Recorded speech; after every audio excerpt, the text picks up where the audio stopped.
big, and on ViralRabbi, he published an abbreviated version, which is shown here, Simane or Zarua, which is like the chapter headings or the signs of the Ors of Ruach, which gives you the Monday, July 14th. Notes version. July is just flying by, am I right?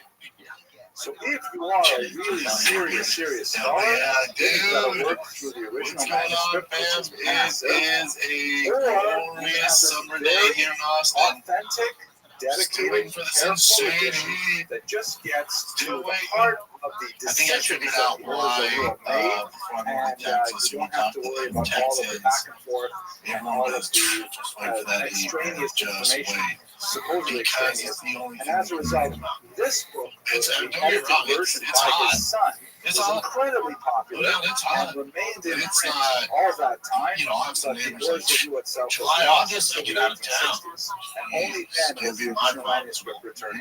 So this is really giving away my original opening statement that it was so good, so comprehensive, I haven't seen it yet. so complete that nobody studied. Even Jamie, that they this preferred guy's to like, go when he to comes up, Samani, the short yeah, version, there, which was really much early more he's like, man, adaptable you to told me people's because needs. you have I July. attended an Just event wait. just recently So maybe for it's just organ donors called regular summer here in Austin, but I'm waiting for this and extreme there's an heat. amazing number of Orthodox Jews are the highest single It's Jumanji out there. population If you want to leave with anything, don't leave with the heat.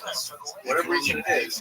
Orthodox Nobody Jews can will actually Jumanji out there. volunteer I've their had kidneys tarantula at a much hogs higher rate and than the rest of the snakes. population. So anyways, they had this one guy who was a I've Sephardi vultures. man who donated one of his kidneys. A beautiful thing. Jurassic At Park the day of the vultures operation, he flying met around my house. his They're recipient, who was an insane. Ashkenazic Stealing man, my kids. and the Ashkenazic man apparently, as soon as he Austin, came see out ya. of his Really, see anesthesia, ya. the first thing he said My is, well, now that I have the kidney of a Sephardi man, can I have And rights then on both sides? in the garage was El So the Tarantula. question is, He's cute. apparently the answer I was is going no. to say that. So All things. the question would He actually be, was cute. let's I don't mind say a we tarantula. made a halachic, I the was question freaking was out. She asked, came because I and was the getting great ready rabbis to of the do era my considered workout. it, So it's like and they making my said pre-workout mix. no. She comes in, And she's then like, she's that like, oh particular my God, precedent come to the was garage. lost for whatever reason. People lost a piece of paper. She's like, Didn't wait till you factor see into this thing. the And then he was halachic right by my tradition house, once and I'm again. like, oh, he's And then cute. 50 years later, the same thing happens again. Just like, And they go to the they're great not rabbis, the that generation, aggressive. and they look at it and they make a decision, yes, He's kind of playing you possum. can He's have just like rights for his son. froze. And after they make that decision, someone steps forward and says, wait a second, I found this precedent over here. So the fact that the precedent was not part of their deliberations, does that invalidate the decision? Do they have to restart it again? Or do they say, look, we've been talking about this for 50 years, we're not going to change it now? So that's what happens with the Orzo Rua, in that the original text is out of circulation for so long, people make decisions in its absence. To invalidate those decisions and go back and consider the Orzo Rua, or we say, no, it's now settled law.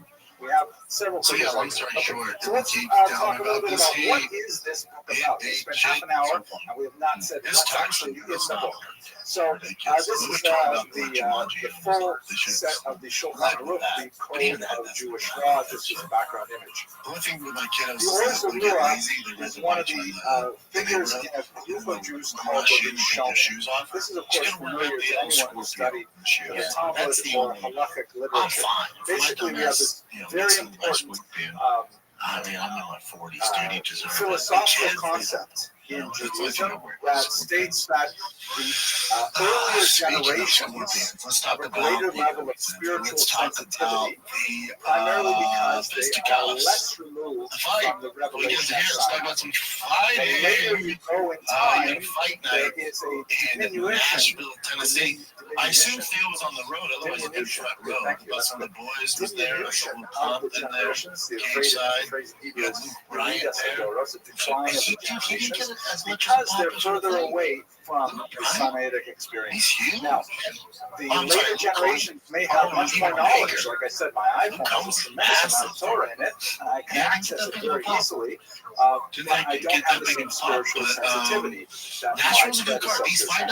And that has a lot of impact on how decisions are made. They've been In some of the those best ones they've had this year. generations, there are kind of Look like at the big UFC chunks 318. that are divided in our In hindsight, this should historiography and probably be a our fight. literature, and we say, okay, these You have 10 a generations big belong to event, this the group, card. and then there's a big If you're drop off, hardcore, you know some of the another guys. 10 Even if you're generations not, you're belong kind of to another casual, group, foot and in, so foot on. out. You tune into the fun cards. Shonen You know some of the guys, Paulo are the Costa, first generation and of D-Rod, European and scholars. That means after the decline of the Mikey Jewish Johnson's been around civilization, forever. It's like primarily his 50th Babylon, fight.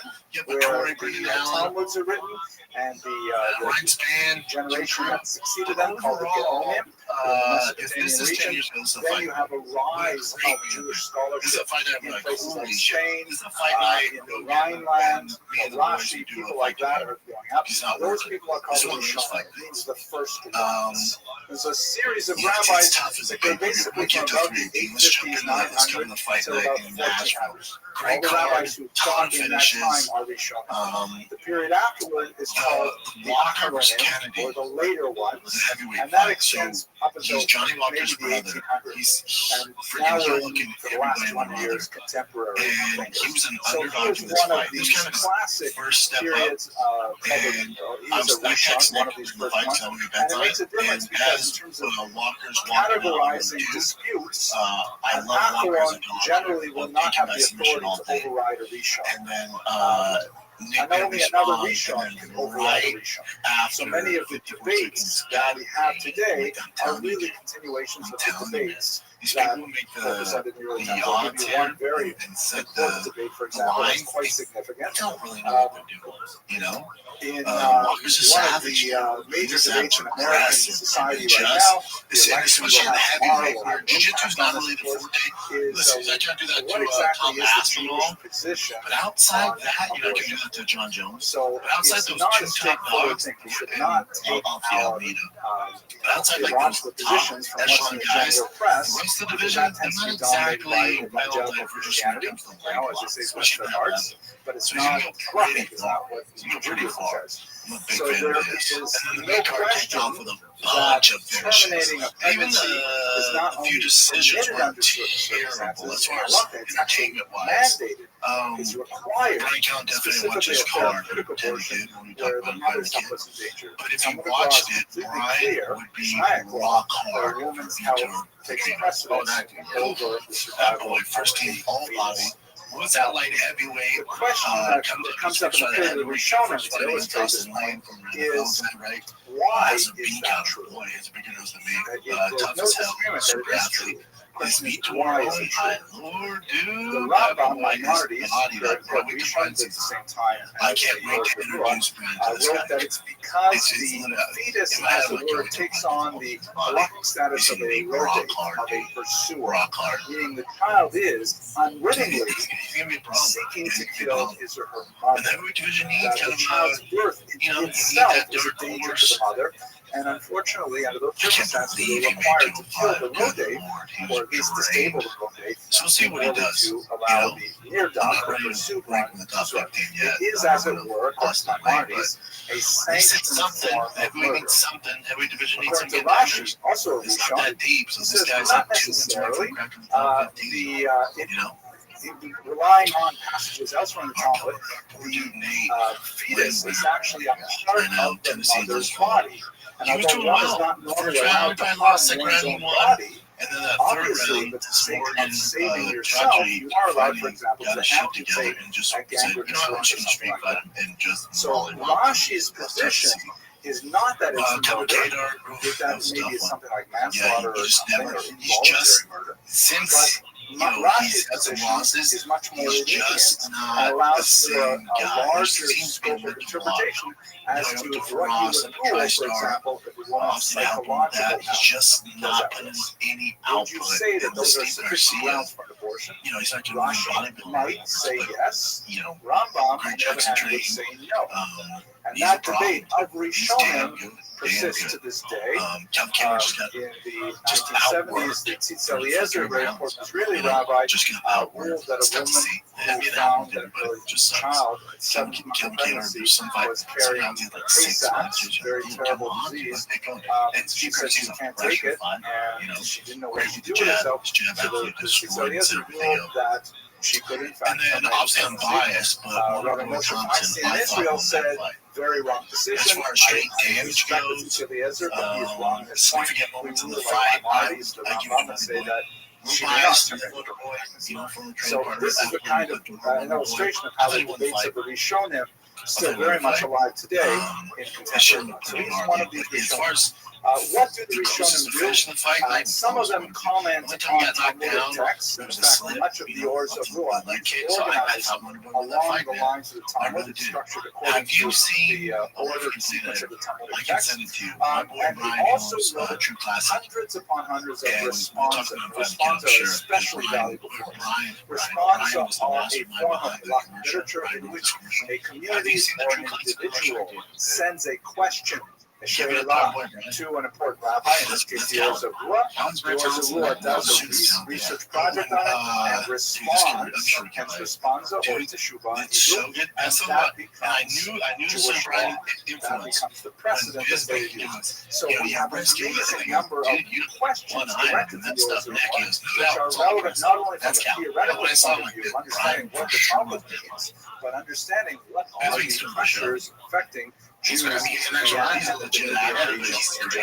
this is how halakha is formed. In particular, the Ors of Ruah is useful in that he begins to show us the origins of Ashkenazic custom. Let me give you some examples of this. But before that, let me just tell you a little bit about the unusual title, because he is, like so many rabbis, known by the title of his greatest work. Right? Like the Rabbi Yisrael Meir Cohen is known as the Chafetz Chaim.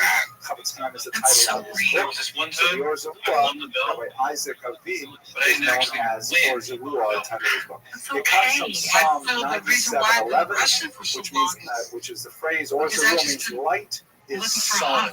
Sown not as in like with very clothes, but sown as in seeds in the ground. The whole pasuk is here. Or Zalua la Tzadik, the Yisraelites in beautiful, very poetic passage. Thank you so much for sharing. As light is sown for the righteous, and for the straight of heart, rejoicing. It's a typical kind of Tanaitic or Tanakh-like phrase where the phrase is split in the middle, which is not clear. The first part is light is only for the righteous, and then the conditions are reversed to say, and for the straight apart, joy.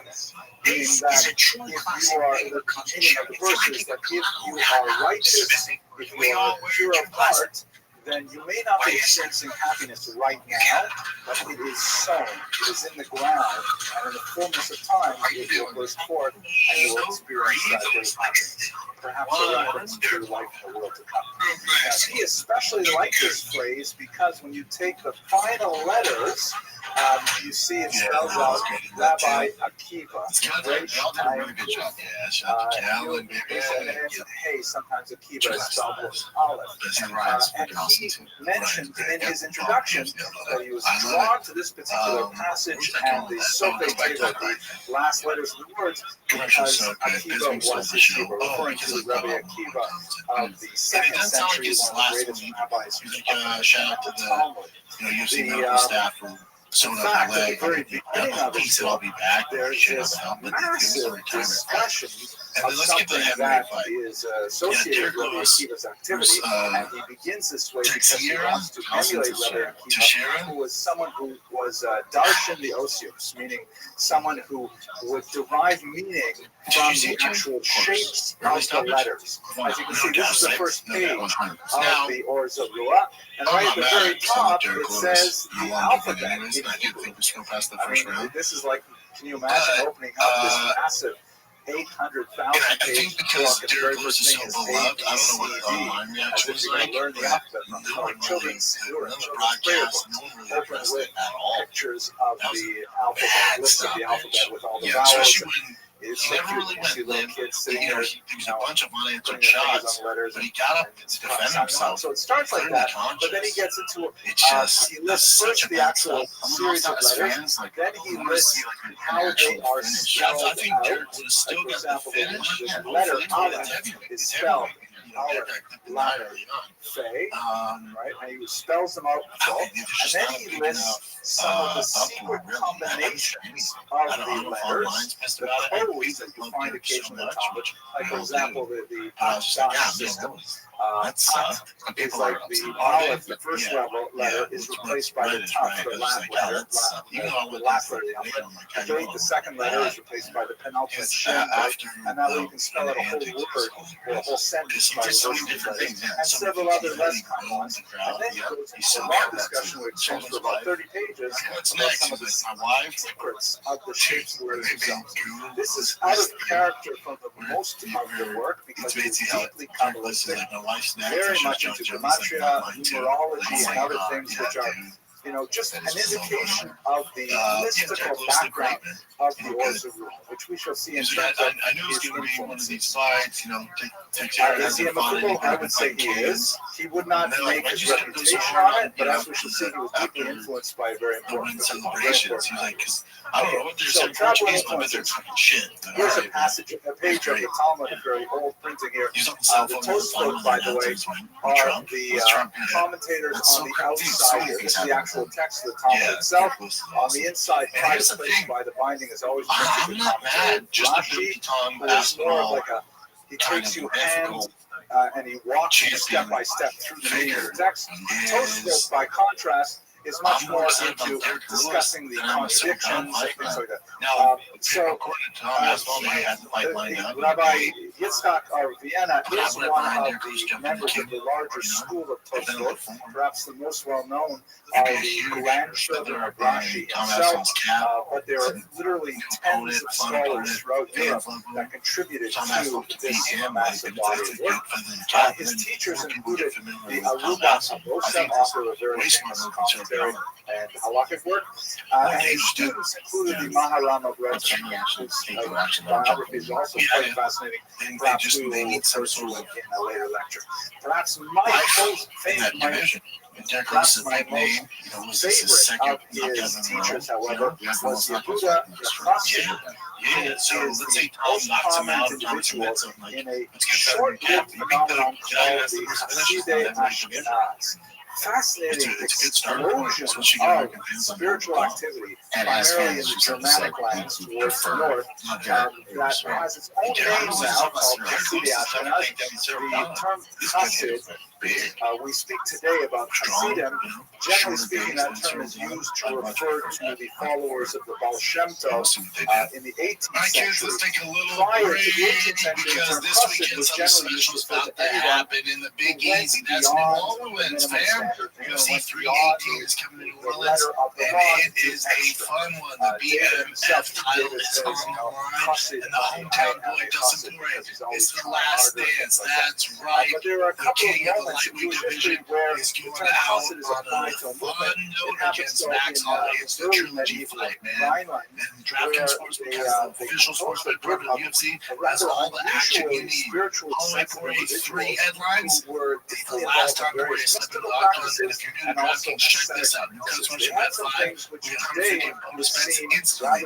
Download the DraftKings Sportsbook app now and use code SHOPSHOW. That's code SHOPSHOW. For new customers, get 150 bonus bets instantly when you bet just 5 buckaroos. So DraftKings, the crown is yours.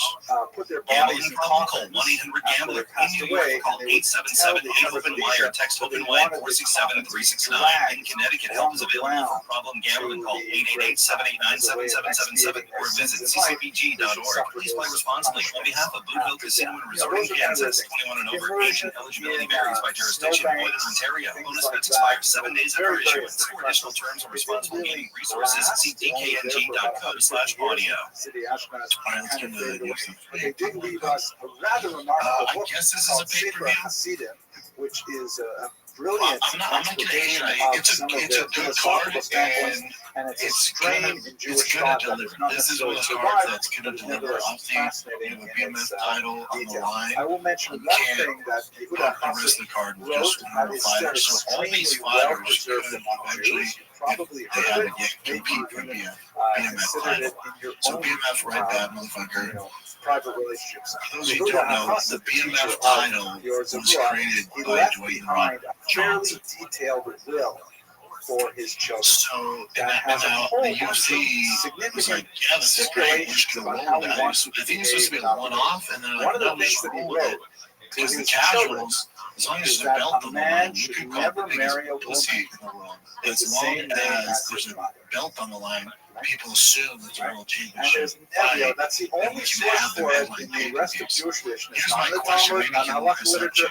It comes just from Talmud. So Now, we don't know what that if, means. He because provides no source technically for it. Topuria has the BMF No, title, it's right? specific. You would have We have to the say, BMF don't ever marry a woman with your title, mother's name. or Who since knows Max what? Holloway's fighting for the BMF So title, the and halachic Dustin Poirier's literature fighting for later the said, BMF just title, be safe, do also they deal with your get father too. paid But like it's an I have to actual share with you title, one or is this thought all from the great smoking Hutzker Rebbe, It's just who the way said the the Hutzker UFC's name. I going have to over demonstrate on my the time fan because base. he was so brilliant.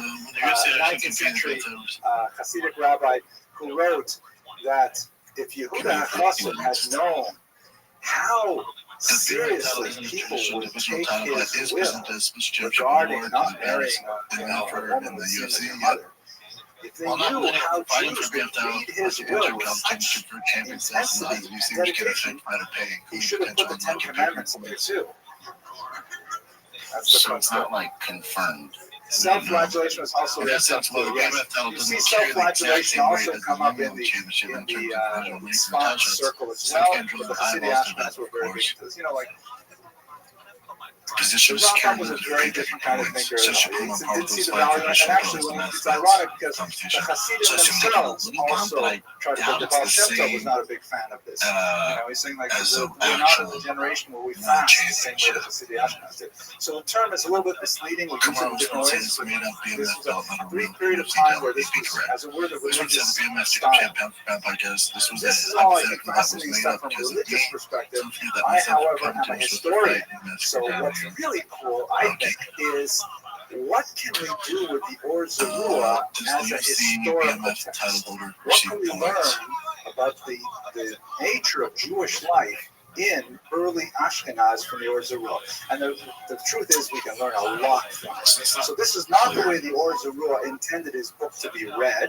He was primarily composing a halakhic treatise and a commentary on Talmud, but nevertheless we have tremendous things that we can derive from it, and we have only begun to scratch the surface. As I mentioned, it was not published until the 1860s. Sefer Chassidim, because it's a very different kind of work. It has a lot of beautiful kind of parables in it, stories in it that are fascinating. It was printed much earlier, and a lot of work has been done on the Sefer Chassidim about the life of early Ashkenaz. The Or Zarua is just beginning to get that attention. 50 years from now, probably we'll have several monographs that tell us more about it. Let's just have a look at some of the things. So my first encounter was actually through this man's work, Alexander Narkavi. Who was a great linguist. He wrote an amazing American Yiddish English dictionary, which is actually worth reading cover to cover. There's so many amazing words. As far as he published it in you can get 1907 like, after look he at this encountered badass American card. English. It is He a had to work badass in there card. in Yiddish like It is. so Stylistically, this delivers so on it's very American derivation. Fascinating. But he was also really a great scholar of language, or early language. And he studied the Or Zarua for the non-Hebrew terms that occur there. And fascinatingly, the Or Zarua was fluent in many languages. He refers specifically to early Czech as Lashon Canaan, the language of Canaan. And when he's looking for a particular word to describe, some kind of object or animal or phenomenon, he'll use the Czech word. He'll say the Lashon Canaan, it'll give you the Czech word. The Czechs at this point were illiterate. They didn't have language. They didn't have anyone writing down their language. So ironically, anyone who wants to study early Slavic languages, they have to look to the Or Zarua for the 2-3 dozen odd words that they can find.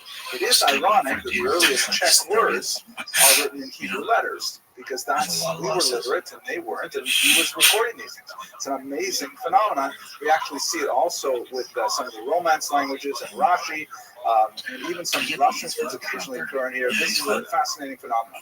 So we can learn a lot from the Or Zarua about early language. Not so interesting for Jewish history, though. What we also get from the Or Zarua is a tremendous amount of discussion about commercial interactions with non-Jews and other social interactions. Because, of course, the responsa literature addressing specific needs posed by questioners. It also relates stories about how Jews live. So there's a lot of discussion, for example, about what is a Jew allowed to eat or drink if he's traveling and he stays in the home of a non-Jew. So right away you get the idea that Jews could travel alone. Jews could knock on some person's door and say, listen, I need a place to stay. I get all that. I'm with you. And are there some talented dudes who can beat? Yes. Airbnb kind of place, right? And I want you just to look at strength of schedule. So the laws of kashrut are really what we're really concerned about. But we do get a lot of sense about this is the difference. Also, tremendous strength of schedule is everything. Who are you fighting? With non-Jews. Yeah, you're champion over here, but who are you fighting? Night in, night out. For example, the Orzum lived at the time that the Fourth Lateran Council, if we go through some of these names, these also Jews had to wear distinguishing clothing. And he has you tell me about if these guys how Jews dealt with that particular regulation, whether they wore the hat, didn't wear the hat, he's one, I'll give you that. He lost him, and they beat him the decision. Discussions of what Jews could do. And also, as I name some of these guys, I want you to tell me some of them are fascinating. For example, a question. Normally, halachically, a Jew is not allowed to carry armor on Shabbat. You're not allowed to wear a sword, carry a gun on Shabbat. It is unfortunately a sad reality that this halachic discussion, of course, is, as my father, although Shalom used to say, plus sassange, plus sediment shows more changes and more cases. But this is actually a little bit different. So you're not allowed to wear armor on Shabbat because it's something that you're not supposed to use on Shabbat. Since you're not supposed to use it on Shabbat, you're not supposed to have a war on Shabbat. So therefore, you shouldn't be wearing a sword. There's a discussion, though, about what if it is like a ceremonial sword, like it's an adornment, like jewelry for a man, so to speak. The women wear it as well. But the Orzum deals with the question of what if a Jew's turn to do guard duty in the city, and he has to walk around on Shabbat wearing a sword? Is he allowed to do so? So right away, that opens up a whole bunch of questions. Wait a second. They had Jews participating in the defense of the cities, and Jews were allowed to carry weapons, which they weren't in a lot of locales, for example, in Muslim lands. It just opens up a whole different picture of what it means for Jews to participate. If I remember correctly, in this case, he said yes, he can, right, which is probably feeds into the whole discussion of whether or not people can carry guns to shul nowadays because it is for public safety. Not a rabbi, I'm not going to deliver a psak on this, but the Orzum is one of the biggest discussions of this in the Ashkenaz. This is why another thing that I've heard frequently in the Orzum, remarkably common question, are Jews allowed to go hunting people that keep championing these other things? It's just not the fucking thing, on Fox. It's like saying that Division 2 football player, dude, he could play in Alabama. He tear it up. First of all, why not? Well, let's see it. Why is the SEC so good? Why is the SEC considered the best? Because they're facing the toughest competition. Weekend after weekend after weekend. They don't have just one tough guy, one tough team that comes along. They have two cans, and then they have a tough team, and then two cans. No, weekend after weekend, it's more rules. And that's what the best of the best do. The UFC has that roster provided. Nobody else does. Especially what about shit something like fishing for fun? But let me just cover fish and remember, release. Dustin Poirier was not world champion. But what apparently the Orzum was referring to is that, you have like noblemen who would say, okay, on Monday we're going out on a big fox hunt, Shlomi won along, and Shlomi says, wait a second, I'll ask my rabbi. Why does he live in Orzum? Now here's the question. As social historians, when you see a law at the time he was fucking tough. Remember? Several times, what does that usually indicate? Justin Gaethje. Yeah, people are ignoring that. Michael Chandler. People are doing anything. It's just like how many times we passed laws, for example, against marijuana consumption. Dan Hooker. Over and over and over. Finally, some countries simply say, okay, enough already. Top 3 of all that this time. country will do as well. That's the Hollywood. state will as well. It grew But like these are laws all are around. repeated because no one's paying attention. Eddie Alvarez. And so it could be that when the Urzarua has to say several times, Anthony Pettis, Eddie Alvarez, Jim Miller. You know what I'm saying? Like, those are his last 15 He also fights. speaks More than significantly 17 about fights. the dangers that Jewish doctors face. Tip of the spear have doesn't historically get been easy. very active in the medical Monsters. profession. I'm sure you know the joke about Every the never came champion first Jewish because it's president of the fucking United damn near States. impossible. You're fighting the most elite guys in the world. The joke goes I like like the these first other Jewish leagues. president of the United States. I like these He other calls leagues where you his get mother a up at the airport and one says, tough "Ma, fight every I 5. want you to come to the White I'm House." talking She says, night "Oh, after you know, fucking night. forget You're it." fighting the Says, very "This best in the Thursday, world. we Oh, finally kind of solved the They problem give you of the next the year Middle East. line, We're going to have a big signing in the Rose Garden. I really want you and to he knocks him come." out. Says, "Thursday, you know, that's my mahjong That's the night." difference. So That's the please, I'm difference. working for this. My first term, my second term, I really have to have fighting it. against I'll send you a squad. The Marine Force one will pick you up from the club. You know, you won't have to worry. Danny Gates This don't is walk okay, in the park fine. either. Hang up the one. So And she we'll calls find up out a her friend. lot. She We says, know Danny "Sarah, Gates game. guess We what? know My Danny Gates game. you know, the and brother he's a of my fighter son, the and stuff doctor, and fucking he deals, invited me but to he's the not a White House." world beater.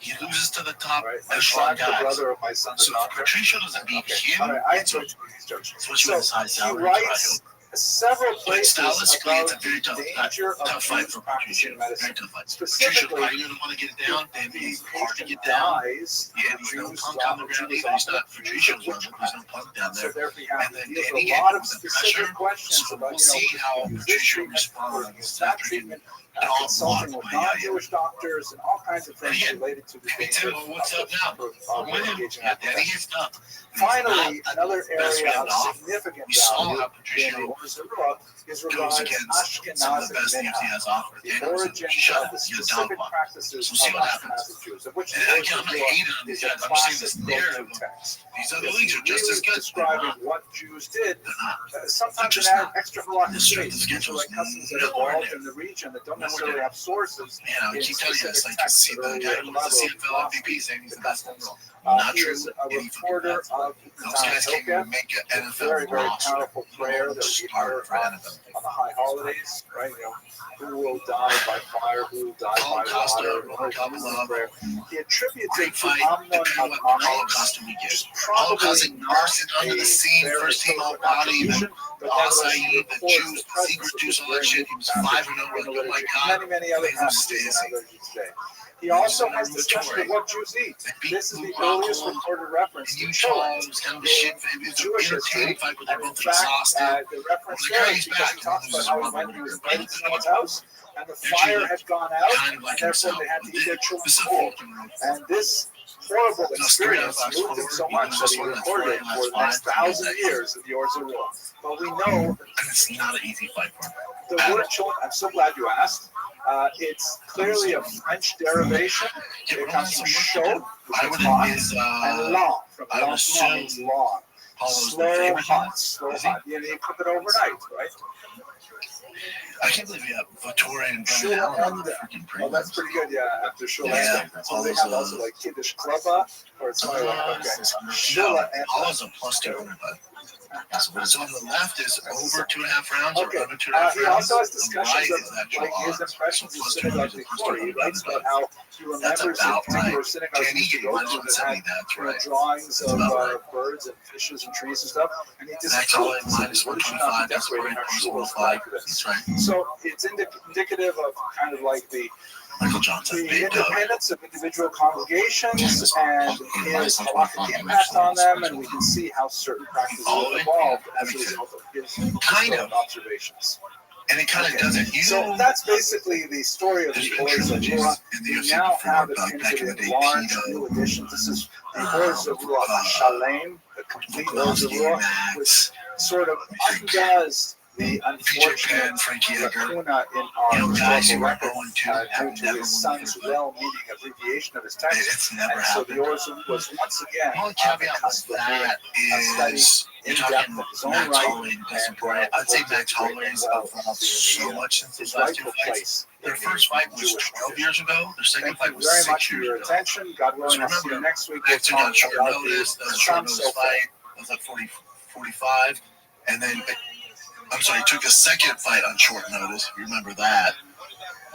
Wasn't a natural 155er, just kind of didn't cut weight at the time. Came in there. There's a I huge have power a really exciting presentation to share with you tonight. So We're I going to be think it's speaking the about one of the first true fight in the trilogy where it's actually fair for both of them. They're both so young, 12 years ago, and then 6 years ago, short notice at 55. Max was a true 55er.